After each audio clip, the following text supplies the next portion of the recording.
That's right, Car Wizard fans, we're bringing 88 back, just like the song. This is another EuroAsian Bob special. We're going to check this thing out. I'm really, really impressed with this car. Let's get started.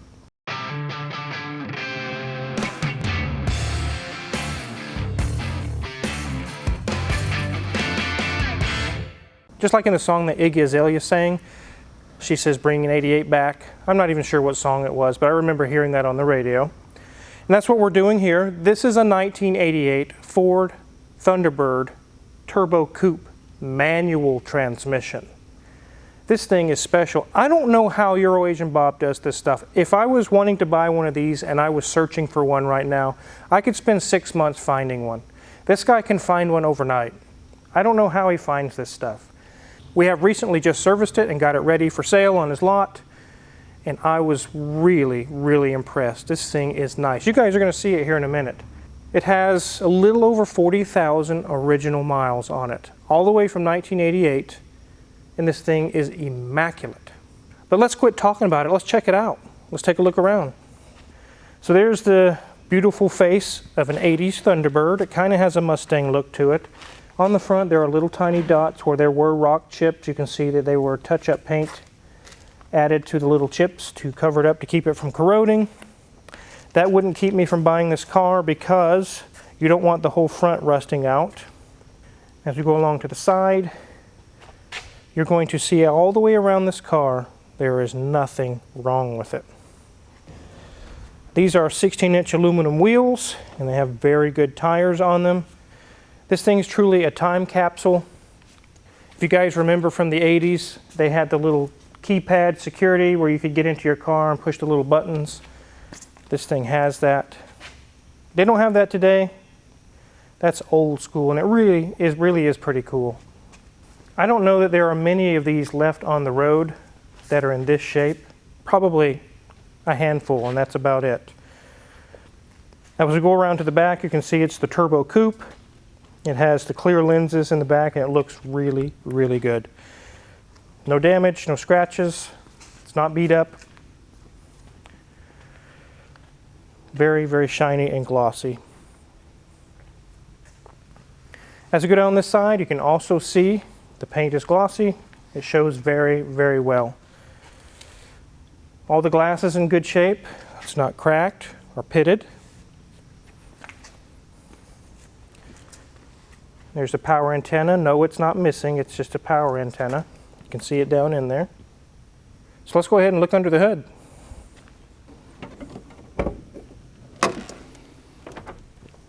Look at that, guys. A 4-cylinder.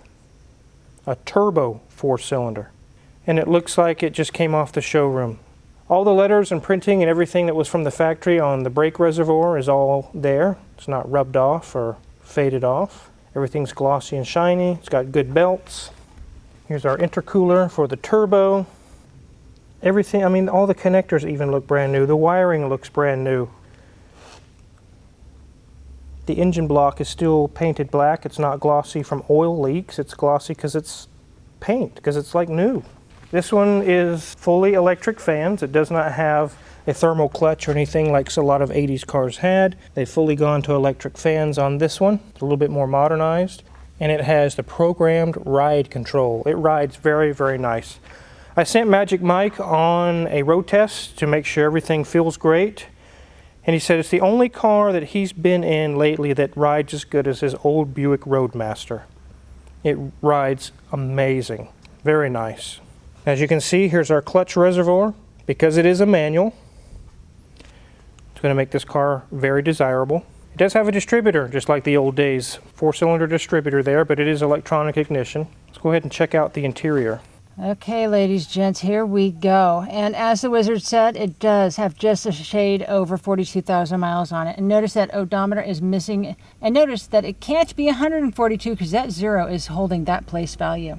Just a simple gauge cluster. But that's about the only thing that's simple in here. This is loaded with a lot of features for being in the 80s. This dash, I mean, this is immaculate. This is crazy how nice it is. Perfectly, you know, flawless up there. This is a garage princess and a half.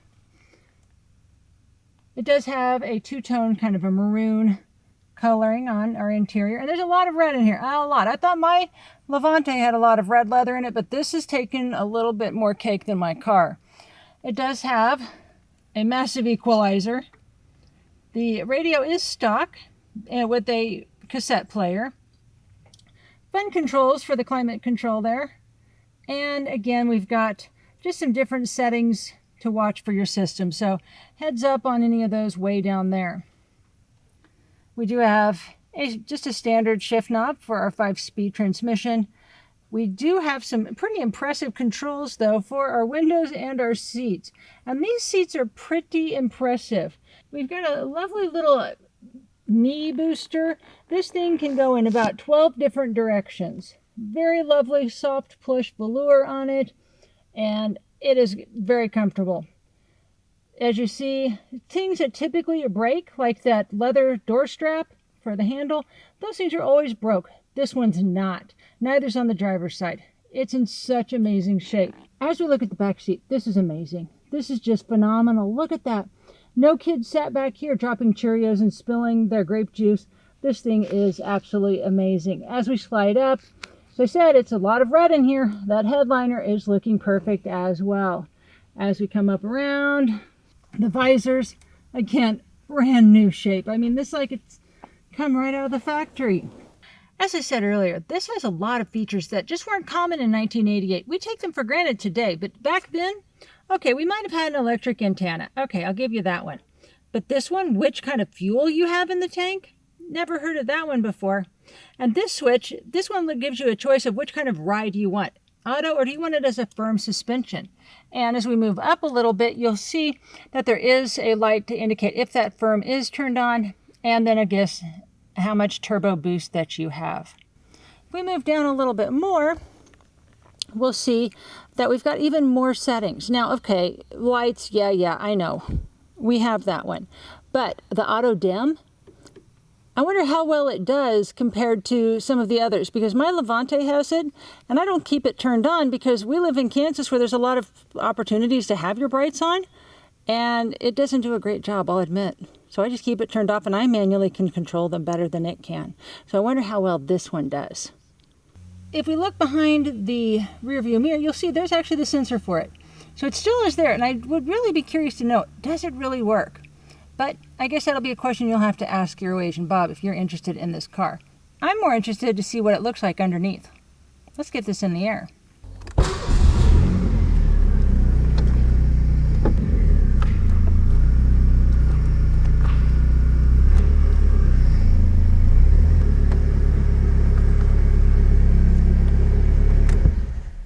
Now, one thing I didn't mention in the engine compartment is that this thing has 190 horsepower, almost 200 horsepower, and 240 pound-feet of torque.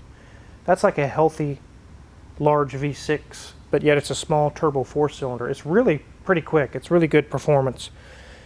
When we were pulling up, you did hear the power steering pump. It's kind of loud. All of the Ford vehicles of this era, the Taurus, the Ranger, the Thunderbird, it doesn't matter. When they were brand new, they made that noise. So just like when it was new, they're loud. That's just the way those old Ford pumps are. So let's go ahead and get this thing in the air.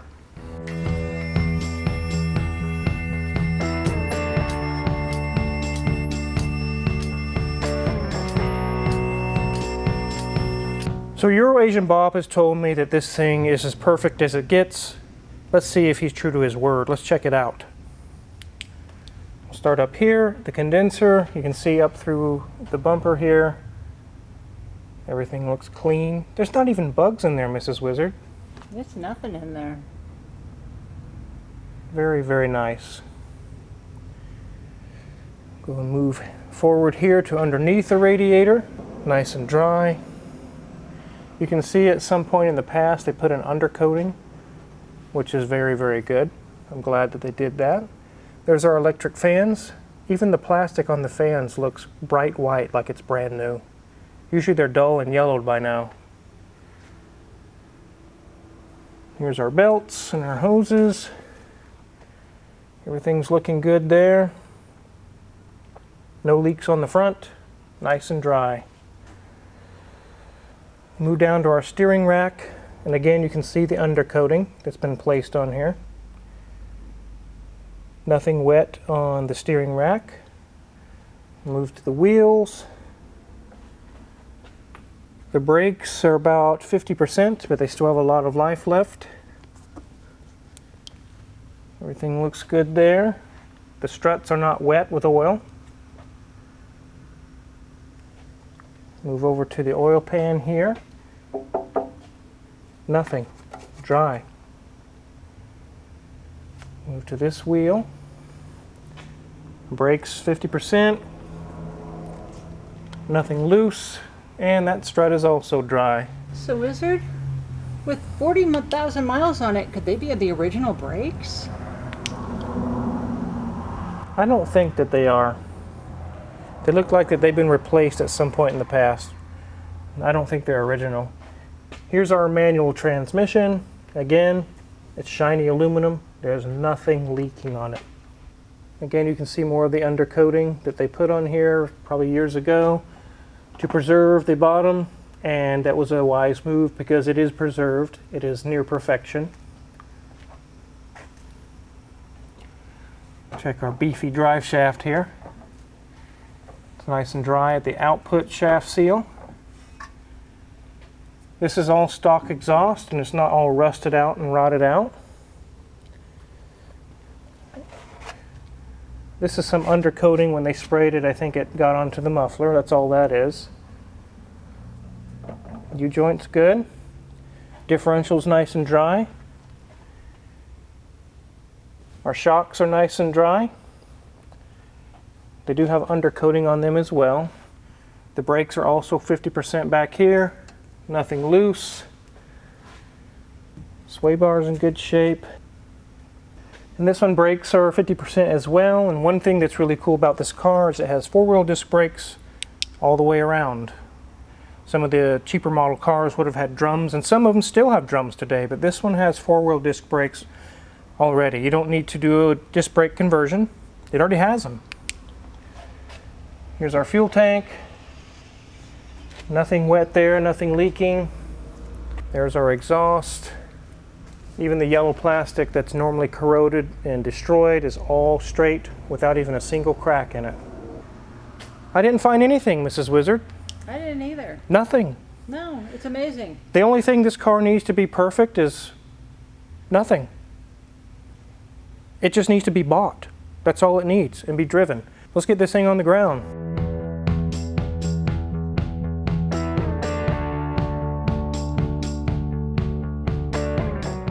Okay, Wizard, what did you end up doing to this? It's immaculate. Just an oil change and a service. That's it. Guys, this car is a really special car. What's really amazing to me is EuroAsian Bob will bring me cars like this that are time capsules, and he'll say it's perfect. And I usually find one or two small items and we fix them so that they're ready for sale on his lot and up to the next level. This is the first time that a time capsule like this has been in my shop that needs nothing, just an oil change. After all these years, it's still road ready. It's amazing. I'm shocked. I'm actually very shocked about this car. I think he went back in time in his DeLorean. Yeah, he must have gone back in time and transported this thing to the future or something. This was what you could expect back in 1988 on the showroom floor. That's basically what you're buying. Now, one thing to keep in mind, if you're interested what he's going to ask on the price on this or more details about it, there's a link in the description to his video that he did on this, and you can get a little bit more details, and you can contact him that way and ask questions about price and whatnot, whatever questions you might have. But no, he's not going to let this go for $2,500. If that's what you're thinking, don't even call. He's not going to take your dirt bikes that are apart in boxes as trade. He's not going to take your PlayStation. And he's not going to take your Project LS swap that hasn't run in 5 years and you gave up on it and he's going to trade it off on the... No. When something like this rolls in the shop, I definitely want to let you guys check it out because I don't see stuff like this, and I know you guys don't see it on an everyday basis either. So I always like to share this with you guys. It's amazing. So if you're curious what kind of tools we use to do the oil change on this, because that's all we did, check my Amazon affiliates link in the description below. We get a small cut and we're We really appreciate it. And make sure to hit the subscribe button because I'm sure EuroAsian Bob is not done finding stuff like this. Thanks for watching.